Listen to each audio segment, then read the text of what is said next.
अपनी वजह से अपने माँ बाप को कभी दुखी मत रखना। तुम्हारी वजह से माँ बाप के आंखों में आंसू नहीं आने चाहिए। माँ से बढ़कर इस संसार में कोई सी भी चीज नहीं होती है। जिस घर में माँ होती है वो घर स्वर्ग बन जाता है, और जिस घर में माँ नहीं होती है वो घर नरक बन जाता है। उस घर में कभी शांति नहीं रहती है जिस घर में माँ नहीं होती है।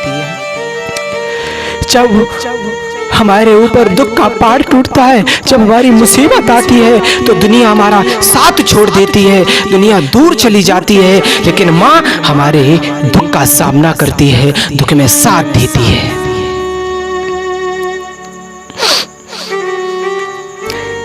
माँ, जिसके माँ नहीं होती है वो ही जानता है कि माँ ना हो तो क्या बीतती है।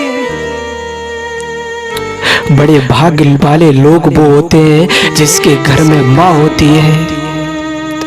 हे भगवान, किसी लड़के को उसकी माँ से अलग मत करना, उसके माता पिता से अलग मत करना, किसी को अनाथ मत करना, क्योंकि माँ तो माँ होती है। माँ आंखों की ज्योति होती है। उनसे पूछो जिनके नहीं माँ होती है, फिर भी माँ का दिल दुखा देते हैं लोग, सगे भाई को जहर पिला देते हैं लोग। जिस तरह संपूर्ण शरीर का मुख्य अंग बताया गया है, ठीक उसी तरह संपूर्ण उद्धार का अंग माँ को बताया गया है। माँ का बलिदान इस संसार में कोई दे नहीं सकता है।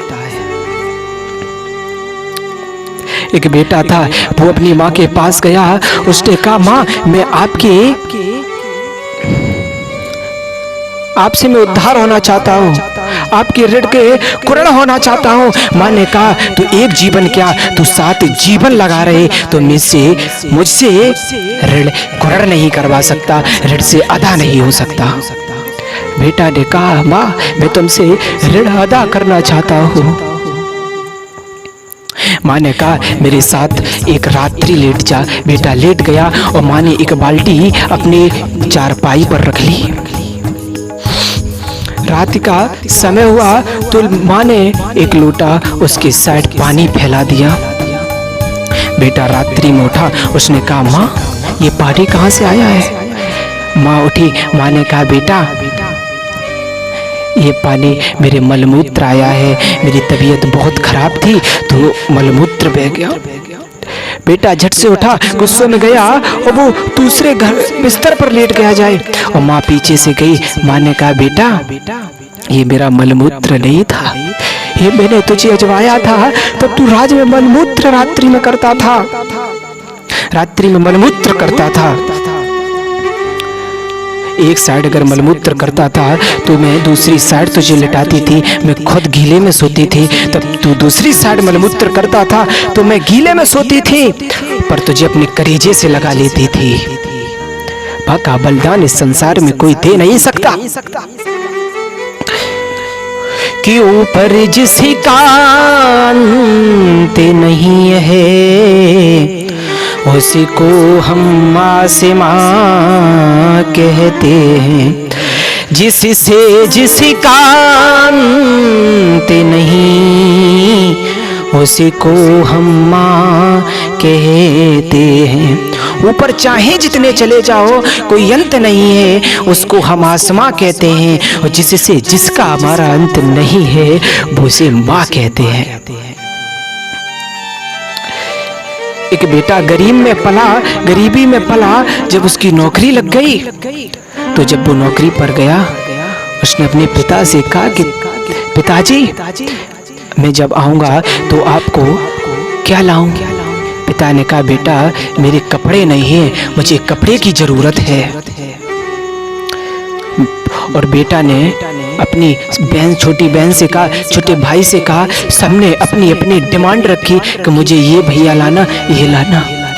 एक कोने पर माँ बैठी थी खाना पकाते हुए, रोते हुए, आंसू गिर रहे थे। जब वो बेटा अपनी माँ से गया, माँ से कहा माँ मैं तुम्हारे लिए क्या लाऊं। माँ ने एक ही बात रोते रोते कही, बेटा मेरे लिए कुछ मत लाना। मेरे लिए सबसे एक ही खुशी है कि तू सही सलामत लौटा। इससे बड़ी मेरे लिए कोई खुशी नहीं है, कोई खुशी नहीं है। अपनी वजह से अपने माँ को कभी दुख मत देना। माँ का बलिदान इस संसार में कोई दे नहीं सकता है। हे परमात्मा, हे गोविंद, किसी को अपनी माँ से जुदा मत करना, जुदा मत करना प्रभु। बेटा 3 प्रकार के होते हैं, पूत, कपूत और सपूत। पूत उसे कहते हैं जब बेटा से बाप कहे कि मुझे बेटा पानी की आवश्यकता है, मुझे इस चीज की आवश्यकता है, पिता से पूछकर अगर काम करे तो वो पूत कहलाता है। सपूत वो होता है जो माता पिता की मनोभावना समझकर पहले से ही कार्य करता है, उसे हम सपूत कहते हैं।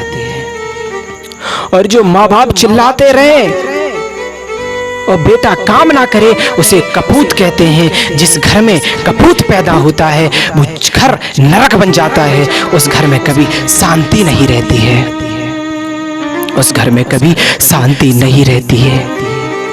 मेरा आग्रह है, निवेदन है, सपूत बनकर दिखाओ।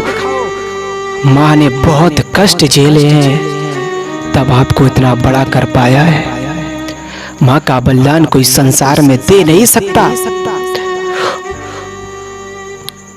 मुख्य उद्धार का अंग माँ है।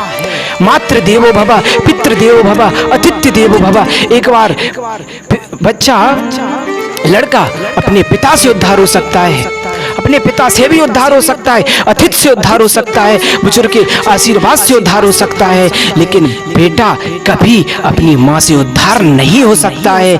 कितनी भी सेवा करे लेकिन माँ से बेटा कभी उद्धार की प्राप्ति नहीं कर सकता है। मेरा आग्रह है, निवेदन है, माँ बाप जब चिल्लाएं, बड़े चिल्लाएं, उनकी बात पर गुस्सा मत करना, क्योंकि माँ बाप की मार में एक भगवत कृपा छिपी रहती है। माँ बाप की डांट में भगवत कृपा छिपी रहती है। माँ कभी नहीं चाहती कि मेरा बेटा एक गलत रास्ते पर जाए। माँ हमेशा एक सच्चा रास्ता दिखाने की कामना करती है। माँ तभी डांटती है जब बेटा कोई गलत रास्ते पर जाता है। जब तुम कामयाब हो जाओगे दुनिया पेट से तुमसे जलेगी।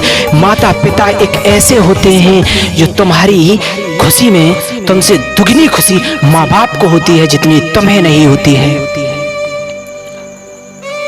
कुछ लोग माँ बाप जब कार्य करने की कहते हैं, काम करने की कहते हैं तो वो गुस्सा होते हैं।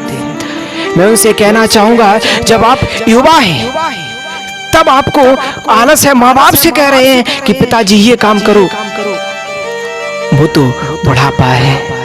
जब आप युवा होकर आलस करते हैं तो माँ बाप को कितना भला आलस होगा। जितना आप सुख दे सके अपने माँ बाप को दें। माँ बाप से बढ़कर इस संसार में कोई सी भी चीज नहीं है। माँ बहुत बड़ी जन्नत होती है। एक बार उनसे पूछना जो फुटपाथ पर पड़े हैं जिनकी माँ नहीं होती है। हे भगवान, हे गोविंद, हे प्रभु, किसी को अनाथ मत करना, किसी को अपनी माँ से जुदा मत करना,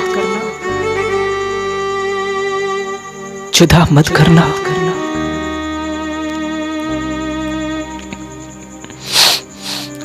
माँ दुख को सुनने वाली होती है। बेटा अपने मन की बात किसी से नहीं कह सकता है, लेकिन बेटा अपनी हर मन की बात माँ को बता सकता है और माँ उस दुख का निवारण भी कर सकती है। ये दुनिया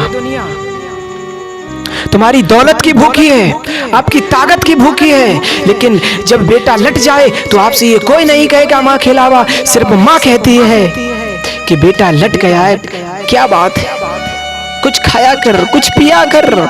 ये बात कोई नहीं कहेगा। दुनिया स्वार्थ की भूखी है, दुनिया स्वार्थ की भूखी है।